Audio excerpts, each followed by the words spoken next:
నమస్తే, welcome to GSR news. ఉత్తరప్రదేశ్లోని ప్రయాగరాజ్లో అంగరంగ వైభవంగా కొనసాగుతున్న మహాకుంభమేళ 2025లో అనూహ్య ఘటన చోటు చేసుకుంది. త్రివేణి సంగమం వద్ద తొక్కిసలాట చోటు చేసుకుంది. ఈ ఘటనలో ఇప్పటి వరకు 15 మంది భక్తులు మరణించినట్లు తెలుస్తోంది. దీన్ని ఇప్పటి వరకు ఎవరు అధికారికంగా ధృవీకరించలేదు.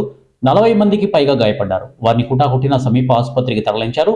అత్యవసర చికిత్స అందిస్తున్నారు. ఈ ఘటన పట్ల ఉత్తరప్రదేశ్ ప్రభుత్వం తీవ్ర దిగ్భ్రాంతిని వ్యక్తం చేసింది. సమగ్ర విచారణకు ఆదేశించింది. సమాచారం అందిన వెంటనే పోలీసులు, విపత్తు నిర్వహణ సిబ్బంది రంగంలోకి దిగారు. సహాయక చర్యలు చేపట్టారు.